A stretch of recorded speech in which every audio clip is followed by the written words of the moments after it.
우리나라 옛날부터 마약 문제가 심각했어요. 갑자기 끊으면 죽을 것 같거든. 미국에서 지금 펜타닐에 중독돼서 과다복용으로 사망한 사람이 10만 명이 넘는데요. 그걸 악마의 약물이라고 그러죠. 10대 조사해 보니까 10명 중에 1명이 펜타닐 패치를 사용해 본 경험이 있다는 조사 결과가 있어요. 전 그거 깜짝 놀랐습니다. 물론 이제 뭐 과정이 쉽지는 않아요. 그렇지만 약을 끊기가 어려운 건 아닙니다. 비결이 있죠. 그건 뭐냐면은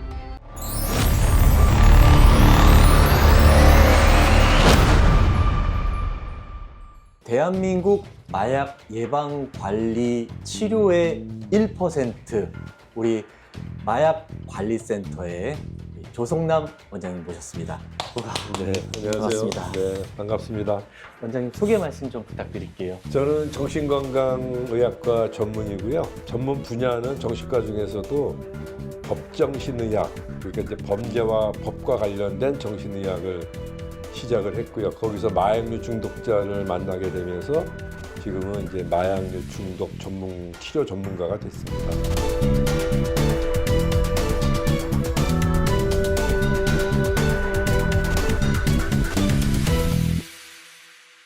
지금 우리나라가 지금 이제 갑자기 뭐 마약과의 전쟁을 선포하고 있고 급속히 늘어나고 있지만 우리나라 옛날부터 마약 문제가 심각했어요. 이 서울시 은평병원이요. 네. 원래 마약 중독 치료소로 시작이 된 데예요. 여기가요? 네네. 오. 이제 일제 강점기에 그 역사가 있죠. 예전에 그 아편 전쟁이 있었잖아요. 예, 이제 중국은 아편 때문에 영국하고의 이제 싸움 때문에 홍콩도 뺏기고 그렇게 된 거죠. 그 아편 중독 때문에 나라가 망한 역사가 있거든요. 그것에 영향을 받아서 우리나라에도 아편 중독자들이 많았어요. 뭐 영화 같은데 뭐 소위 아편쟁이라 그래서 많이 나오고 네. 그런 사람들이 영화에 보면은 약을 구할 수 있는 돈이 없으니까 어떤 경우에는 부인도 팔고 딸도 막 팔듯이 그 돈 구해갖고 마약을 하는 그런 장면들이 나오거든요. 그건 마약이 너무 좋아서 하는 게 아니라 아편은 금단 증상이 심해요. 갑자기 끊으면 죽을 것 같거든. 그러니까 살려고 하려면 살기 위해서 약을 구해야 되니까 그렇게 되는 거예요. 그리고 이제 우리가 광복이 되고 나서 6.25 겪었잖아요. 네. 거기 전쟁에서 많은 사람들이 부상당하고 이제 마약성 몰핀 많죠. 중독된 사람들이 많았고 또 월남전 겪었잖아요. 네. 거기서 또 많이 나오죠. 그러면서 이제 이런 몰핀 같은 마약성 진통제 중독된 사람이 엄청나게 많아요. 지금도 많습니다. 병원마다 막 그 주사 맞으려고 막 협박하고 막 억지로 막 땡깡 부리고 맞고 가는 사람이 많은데 이게 드러나지가 않죠. 그런 사람이 굉장히 많아요. 그리고 이제 70년대 이제 미국 영향으로 해서 히피 문화 들어오면서 대마 파동이 일었잖아요. 대마초가 또 유행을 하게 됐고 그 당시에 이제 일본은 필로폰 굉장히 많이 퍼졌거든요. 왜냐하면 저게 2차 대전 때 군인들한테 이제 전쟁을 하려면은 사기를 높이려면 피곤하고 졸리고 배고픈 거를 해결해야 되는데 그게 각성제예요. 한꺼번에 해결해 주니까 그걸 군인들한테 승리적 돌격적으로 막 줬던 거예요. 근데 그게 전쟁이 끝나고 일반인한테 나와서 일반인이 아직 부작용을 모르고 있을 때 판매가 됐죠. 그래서 학생들이 이제 밤에 잠을 쫓기 위해서 또는 뭐 그 야간에 트럭 운전사들이 장기간 하려면 잠을 쫓기 위해서 주로 이제 사용을 했는데 이제 부작용이 밝혀지고 의존성이 심하다는 걸 알게 되면서 금지가 됐죠. 그때 막 히로뽕이라고 그렇죠. 그랬죠. 그때 히로뽕이라고. 뉴스에서 많이 예, 봤어요. 예, 어렸을 예, 때. 예. 그때 이제 금지가 되니까 단속이 심해지니까 우리나라에서 만들어가지고 이제 일본으로 밀수출된 거예요. 70년대. 그러니까 이제 부산 지역을 통해서 일본으로 들어가니까 영화 마약왕이라는 부산 지역이 마약이 가장 많은 필로폰이 가장 많은 게 됐죠. 근데 이제 일본에서 그거를 철저하게 80년대 막기 시작하니까 그걸 못 들어가는 거예요. 네. 그러니까 그 만들어진 마약이 필로폰이 우리나라에 퍼졌죠. 그래서 80년대 우리나라 메스암페타민 중독자가 많아지게 된 거예요. 그러니까 지금도 우리나라에 가장 많은 불법 마약은 필로폰입니다. 그런데 이제 그게 이제 우리나라에서 만들다가 강력하게 단속을 하니까 그게 대거 중국으로 넘어간 거예요. 단속이 심해지니까. 그래서 이제 우리나라 제조사범들이 다 중국으로 넘어가고. 그래서 이제 중국에서 만들어서 우리나라 들어오니까 이제 인천을 통해서 들어오다 보니까 이제 인천 수도권이 굉장히 그 필로폰 중독자들이 많아지게 되고 우리나라에 이제 그러면서 이제 뭐 헤로인 아편계통 또 뭐 코케인도 들어오고 뭐 합성대마 요새는 뭐 액상대마 이런 식으로 아주 굉장히 강력한 대마들이 들어와요. 저는 대마가 제일 무섭다고 보는 거예요. 아, 왜냐하면 그래요? 사람이 우습게 보잖아요. 다른 나라는 합법화된 데는 있는데 네. 왜 이렇게 담배보다도 약하다는데 왜 그래? 그러면서 천만에요. 옛날에 처음에 70년대 있던 대마는 지금의 대마는 그거 17배 THC 함유량이 높다 그래요. 아, 그래요? 또 그걸 액상으로 만들면은 서너 배 또 높아져요. 그러면은 옛날에 피던 대마의 100배가 넘는 농축되는 거예요. 아, 그래서 저는 대마 환자들이 정신병적인 상태가 돼서 오는 경우를 많이 보거든요. 정신병을 만드는 약이에요. 마약은 도파민을 높여주면 결국 정신병이 생기거든요. 그래서 정신병을 치료하는 약은 도파민을 떨어뜨리는 약을 쓰니까 모든 마약류는 도파민을 높여주기 때문에 보상혈액 일시적으로 높아지면 기분이 좋아지는데 양이 많아지다 보면 전두엽도 높아져요. 그러면 정신병이 생기게 돼 있어요. 그러니까 마약류라는 건 정신병 만드는 약인데 이거 잘하면 기분이 약간 좋아지니까 그걸 이용해서 외줄타기 한다고 봐요. 아슬아슬하게 즐기다가 한 번 넘어지면 이제 그때부터는 점점 좀 심해져서 그것 때문에 정신병적 상태에서 살인하고 폭력 이게 너무 많이 보거든요. 지금은 이제 인터넷 통해서 옛날에는 사람을 통해서 어렵게 구했는데 네. 이제는 인터넷 통해서 SNS 통해서 쉽게 구하니까 뭐 던지기 젊은 뭐 이렇게 친구들한테 해가지고. 엄청나게 퍼집니다. 네. 싸게 구할 수 있죠. 못 구하는 약이 없단 말이죠. 불법 마약뿐만 아니라 뭐 수면제나 다이어트 약이나. 다이어트 약이나 모든 걸 다 구하죠. 이번에 요새는 이제 처방이 어렵거든요. 중복 처방은 어렵게 이제 그 시스템을 만들어 가지고 다 걸러지니까 그러니까 이제 인터넷으로 구입하거나 남의 이름으로 도용해서 수면제 처방받거나 이런 경우들이 많아지게 되는 거죠. 그래서 이제 의료용 마약류가 굉장히 많이 이제 문제가 되고 있고 그동안 드러나지 않았을 뿐이지 이제 많아지고 있고 진짜 문제는 펜타닐이죠. 그럼 미국에 펜타닐에 중독돼가지고 좀비처럼 돌아다니는 예, 사람들은 많잖아요. 멈춰 있더라고요, 사람들이. 그럼요. 마비돼. 근데 그 사람들은 자기가 그런 줄 모를 거 아닙니까? 약에 취해가지고. 그렇죠. 그 사람은 아, 좋다 그러고 있는 거 아니에요? 미국에서 지금 펜타닐에 중독돼서 과다복용으로 사망한 사람이 10만 명이 넘는데 매년 오죽하면 2017년에 트럼프 대통령이 펜타닐 중독으로 너무 많은 사람이 죽으니까 공중보건 비상사태를 선언했겠어요. 네. 그러면서 뭐라 그랬냐면 의료용 그 처방되는 의료용 마약류를 몰래 밀매매하는 사람은 사형에 처하는 제도를 만들어야 되는 거 아니냐 이렇게 선언을 했을 정도니까. 근데 지금은 그게 2배가 넘는 사람들이 매년 죽는다. 전쟁에서도 그렇게 안 죽잖아요. 그럼요. 그러니까 그걸 악마의 약물이다 그러잖아요. 그 우리나라도 예외가 아닙니다. 10대 조사해 보니까 10명 중에 1명이 펜타닐 패치를 사용해 본 경험이 있다는 조사 결과가 있어요.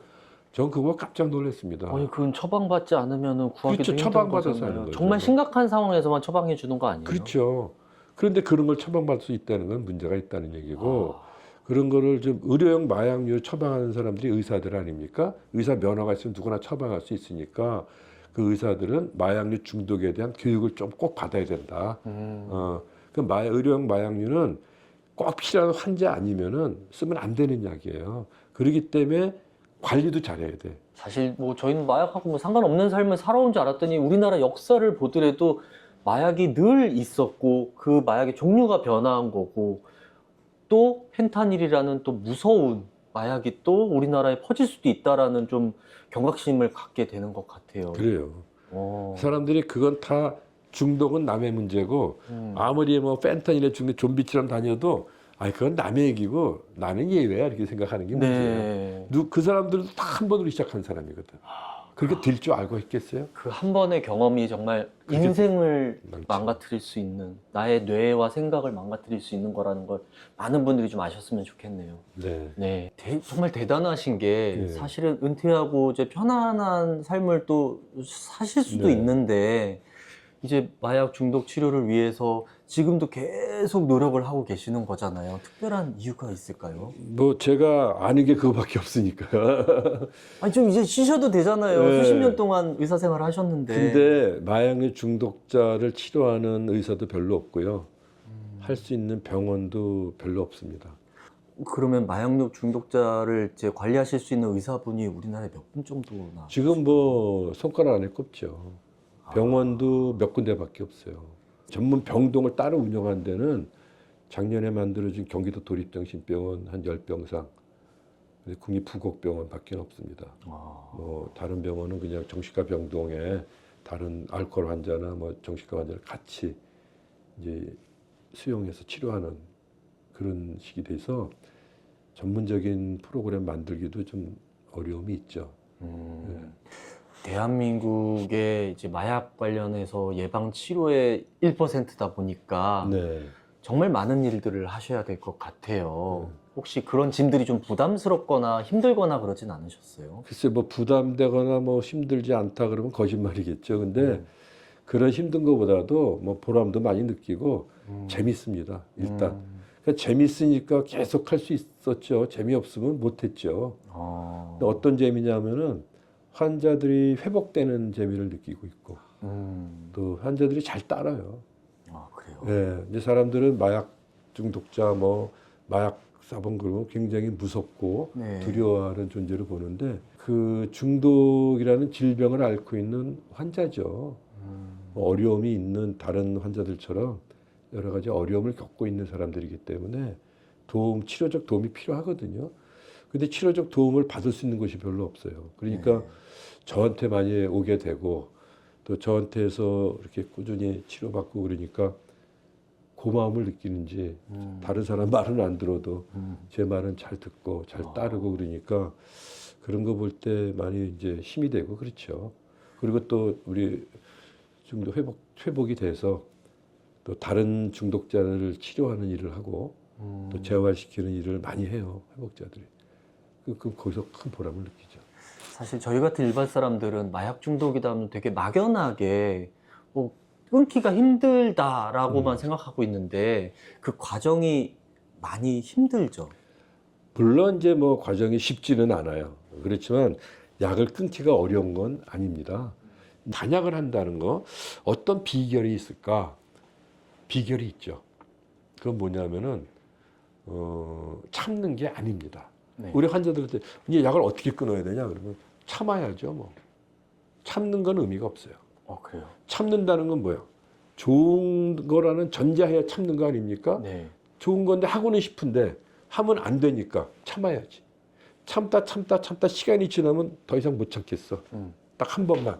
그리고 또 재발하는 거야. 그러니까 참는 거는 실패예요. 네. 그럼 참을 때는 마약을 하는 사람들이 부러울 거 아니에요. 너는 좋겠다. 그렇죠. 나는 못 하는데. 네. 그러면 지는 거예요. 결국은 실패합니다. 그러면 어떻게 하는 거냐? 안 하는 걸 즐겨야 된다. 약을 안 하고 있는 상태가 너무 좋은 거야.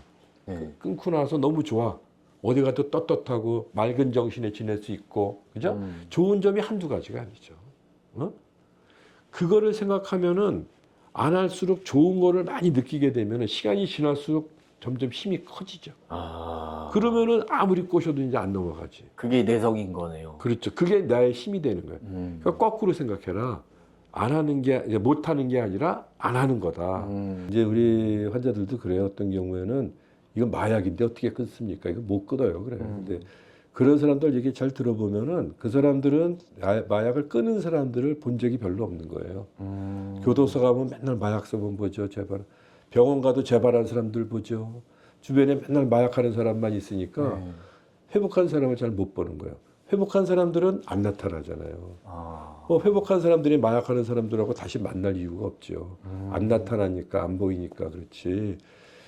실제로 많은 사람들이 다 끊고 잘 지냅니다. 그래요? 네, 못 끊는 거 아닙니다. 얼마든지 끊을 수 있어요. 문제는 뭐냐? 치료를 안 받는 게 문제죠. 중독이란 건 질병인데 치료를 안 받으니까 계속 재발되고 반복되는 거죠.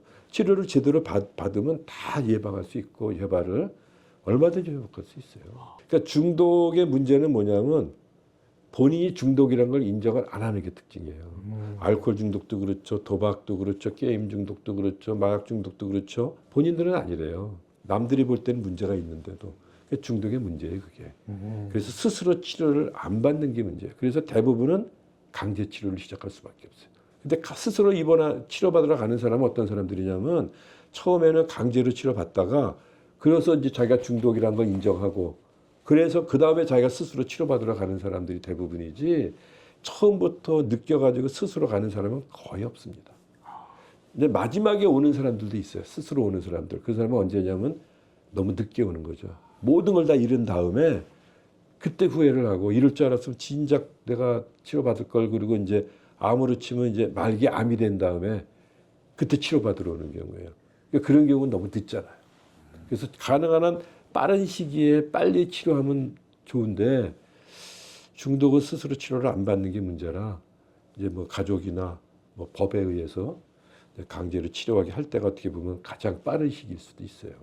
예. 이제 요즘 시대는 중독의 시대라고 해도 과언이 그럼요, 아니잖아요. 그럼요. 네. 허세를 부려야 될 허세 중독 같은 것들도 있는 것 같은데. 관계 중독도 있고요. 그렇죠. 맞습니다.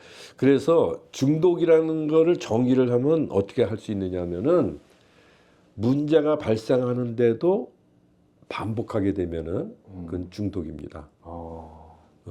예를 들어서 매일 소주 5병을 마시는데도 건강에 이상이 없고 가정도 화목하고 직장생활 잘하고 아무런 문제가 없다. 네. 그러면 그 사람은 아무 문제 없는 거죠. 양이나 횟수가 중요한 게 아니라 한 달에 한 번씩 소주 반 병만 먹어도 만취해가지고 막 문제가 발생하는데 네. 그런데도 반복한다 그러면 그건 심각한 중독이죠. 그러면 보통 이런 중독에 대한 치료는 보편적으로 어떤 방식으로 진행이 되나요? 이제 우선은 이제 두 가지로 나눌 수 있는 게 뭐냐면은 이 합법적인 거냐 불법적인 거냐를 가지고 나누죠. 뭐 이제 합법적인 거는 뭐 담배나 뭐 알코올 같은 것도 합법적인 거잖아요. 네. 그렇다고 술을 한 번만 먹어도 중독이라고 볼 수는 없죠. 그걸 적절하게 문제가 안 생길 정도로만 관리하면 되는데 불법적인 거는 한 번도 하면 안 되잖아요. 그러니까 한 번도 하면 안 되는 줄 알면서 했다는 거는 이미 조절력을 상실했다고 보죠.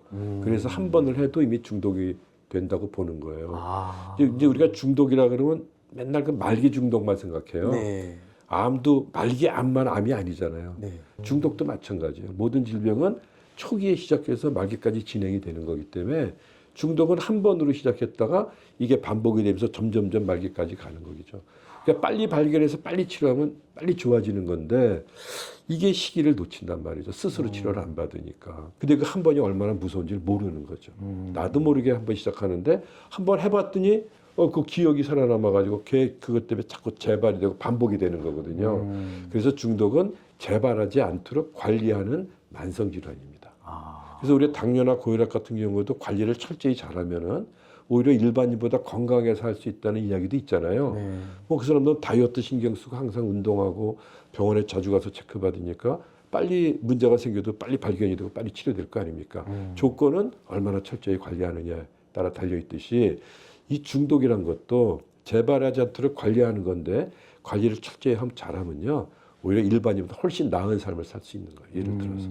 그런 관리하는 병이기 때문에 애초에 시작을 안 하는 게 제일 중요하다. 말씀하셨던 것처럼 암은 말기만 있는 게 아니고 초기에도 암이다라는 그렇죠. 말씀이 시작부터 안 하는 게 정말 중요하네요. 그러니까 암은 많은 사람들이 알아요. 얼마나 무서운지. 그게 초기에는 증상도 없이 시작된다는 걸 알기 때문에 초기만 돼도 막 치료받으려고 열심히 치료받으려고 하고 네. 모든 국민이 스스로 예방하려고 암에 안 걸리려고 예방하려고 애를 쓰잖아요. 그리고 주위에 암 걸려서 고생하신 분들이나 그 가족들이 얼마나 힘들다는 걸 알죠. 아니까 그렇지. 최대한 암을 안 걸리려고 그렇죠. 노력을 똑같은 하는 거예요. 건데. 중독도 네. 그런 경험한 사람들의 예를 들어서 얼마나 무서운 질병인지 왜 한 번 했는데 이게 반복이 될 수밖에 없는지를 모든 국민들이 이해를 한다면은 스스로 중독이 안 되려고 예방을 할 거 아닙니까? 네. 예방 교육도 이런 식으로 해야 된다. 예를 들어서 범죄다, 불법이고 마약은 무서운 거야, 뭐 인생 망치는 거야 이런 식으로 겁줘가지고 예방 활동이 되지는 않아요. 네. 뭐 하는 사람은 불법인지 알고 하는 건데 뭐 한 번만 해보면 되는데 뭐 이거 갖고 그래 이런 식으로 시작을 하기 때문에 네. 그 한 번이 얼마나 무서운지를 이해를 해야만 스스로 예방 활동이 된다. 좀 네. 그렇게 보고 있죠. 그래서 예방이 제일 중요하고 시작했을 때는 빨리 치료해서 재발하지 않도록 관리하는 게 중요하다. 그 뇌질환이거든요. 또 중독의 특징은 뭐냐면 중독자가 잘 회복이 되면은 그 사람이 주변에 있는 중독자를 회복시키는 일을 해요. 야, 나도 회복이 됐어. 야, 너도 할 수 있어. 일로 와. 그래서 NA 모임이 만들어지고 또 그런 회복된 사람들이 또 학교를 나갑니다. 그래서 전문가가 돼요. 사회복지사, 직접 정신보건. 경험이 있으니까 그렇죠. 또 그걸 바탕으로. 네. 그래서 재환자들의 많은 사람들이 학교를 갑니다. 병원에서 또 정신보건 전문용어 수련도 받아가지고 정신보건 전문 사회복지사 되고. 그 재환자 여자분은 전과 5범인데 네. 뭐 국립부곡병원에서 1년 동안 입원 치료도 받은 사람이 거기서 학교 다녀가지고 졸업하고 그래서 정신보건 전문 사회복지사 돼서 제가 강남일지병원에서 일할 때 제가 같이 일했어요. 와. 직원으로. 와. 그 친구는 지금 마약 대처운동본부에서 열심히 일하고 있고 또 그렇게 회복된 사람들이 뭘 하냐면 중독 재활 센터를 만듭니다. 그래서 2012년에 경기도 서울 다르크라고 그 친구도 부곡병원에 3년 동안 입원해 있던 친구인데 거기서 학교 다니면서 또 회복을 해가지고 또 전문가가 돼서 재활센터를 만들어서 운영을 했고 중독자를 잘 회복시켜가지고 치료자를 만드는 게 저한테서는 가장 중요한 일입니다. 일반 사람들은 이런 시스템이 이렇게 잘 돼 있는지도 몰랐고 또 이런 프로그램들이 구성되어 있는지도 잘 몰랐거든요. 네. 지금이라도 주변에 혹시나 뭐 중독이 됐거나 중독이 될 것 같은 사람들을 빨리 예방하는 게 또 중요하겠네요. 그렇죠. 그래서 우리 사실은 전국에 그런 시설들이 많아요. 상담센터도 있죠. 정신건강복지센터가 있지 않습니까? 네. 또 중독관리 통합지원센터가 전국에 있어요. 거기는 이제 모든 중독을 다 보거든요. 중독만. 네. 거기도 이제 마약류 중독도 볼 수 있고, 그 다음에 이제 식약처가 마약 대처운동본부에서 운영하는 전국에 약물 중독 재활 센터가 있어요. 함께 한걸음 센터라 그래서 전국 17군데가 있거든요. 거기는 이제 마약류 중독을 전문적으로 상담하고 교육하는 프로그램이 있지 않습니까? 이런 게 많이 흩어져 있어요. 그리고 이제 용기 한걸음 센터라 그래서 1342라 그래서 24시간 상담하는 전화 상담할 수 있는 것도 있고 그렇거든요. 지금은 마약류 관리에 관한 법률로 운영이 되거든요. 이게 2000년 7월에 만들어졌는데 그전에는 마약법, 대마관리법, 향정신의약법 관리법으로 나눠져 있었어요. 그 당시 마약법에는 그 마약 중독자가 병원에 치료받으러 오면은 담당 의사가 그 사람의 인적사항을 보건당국에 한 달 이내에 보고해야 될 의무가 있었어요. 네. 그걸 안 지키면 담당 의사가 처벌받는 조항인데 그게 와전이 돼가지고 병원 가서 치료받으려고 그러면 신고된다는 식으로 잘못 소문이 돌고 그러니까 환자들이 치료받으러 오지를 않는 거예요. 어쨌든 투약 자체가 불법이니까.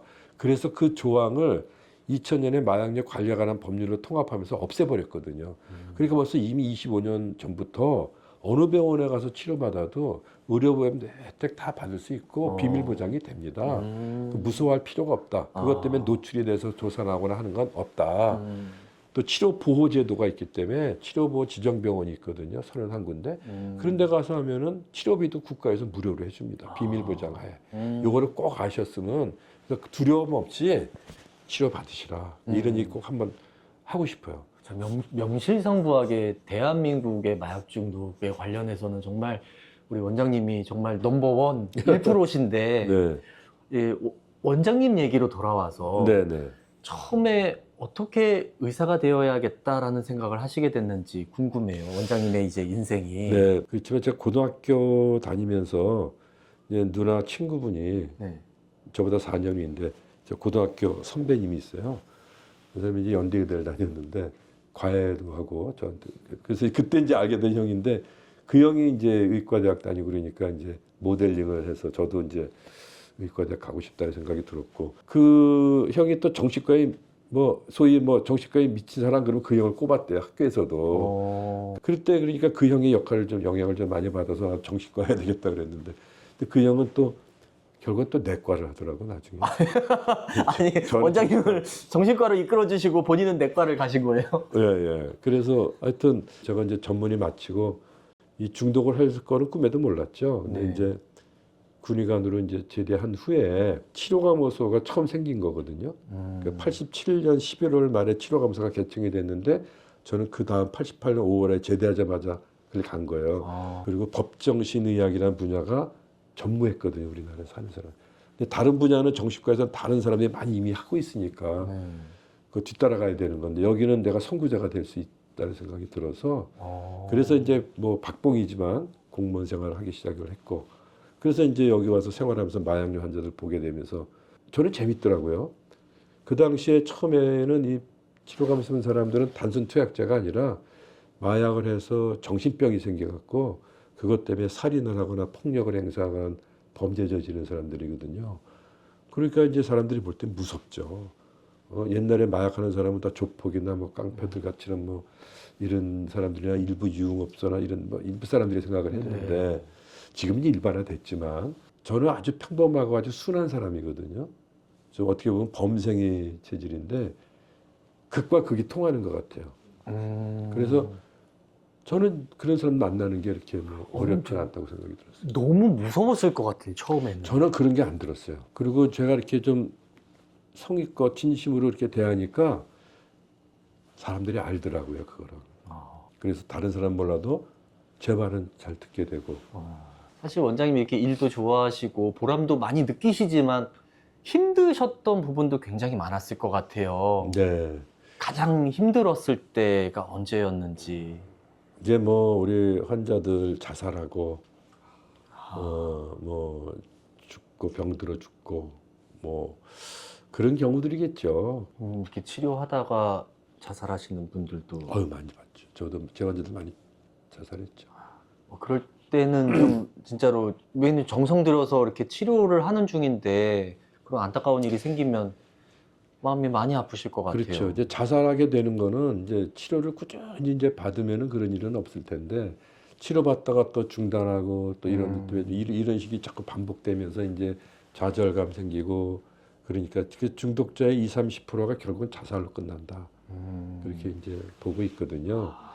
그래서 이게 뭐 자기가 좋아서 하는 거라 그러지만 나중에는 컨트롤이 안 되니까 어떻게 뭐 방법이 없는 거예요. 그런 문제들이 이 중독자들의 진짜 큰 문제고 가족들의 아픔이고 그렇죠. 예. 원장님 어떤 마음으로 1%가 되셨는지. 네. 그 제가 보면은 진심은 통한다 이렇게 생각할 수 있어요. 그 제가 어떤 커다란 노하우가 있거나 많은 지식이 있거나 뭐 이것 때문에 환자들 지금까지 치료하고 그런 게 아니라 그 환자들 진정으로 대하고 진심으로 대하다 보니까 오히려 제가 배우는 게 많죠. 환자들 통해서 배우는 것도 많고 아무리 그 중독자라 하더라도 자기를 도와주는 사람은 다 알아봅니다. 그래서 진심으로 대하니까 환자들도 따르게 되고 지금까지 이렇게 오게 된 힘이 되지 않았나 이런 생각을 합니다. 진심이 제일 중요하다. 네, 진정성 있게 대하는 거. 네, 어떤 일을 하든지. 그렇죠. 네, 그건 다 알아봅니다 사람들이. 표시를 안 해도 눈동자에서 자세에서 말투에서 표정에서 다 드러나요. 이 사람이 진짜 가짜로 하는 건지 진짜로 하는 건지. 그러니까 진정한 마음을 가지고 대하면 나도 모르게 남들이 다 느껴요. 그렇기 때문에 통한다. 그걸 꾸며서 할 이유가 없다. 진정으로 대하면 다 통하게 된다. 오늘 또 이렇게 함께 해주셔서 진심으로 감사드리겠습니다. 네, 감사합니다. 감사합니다. 네.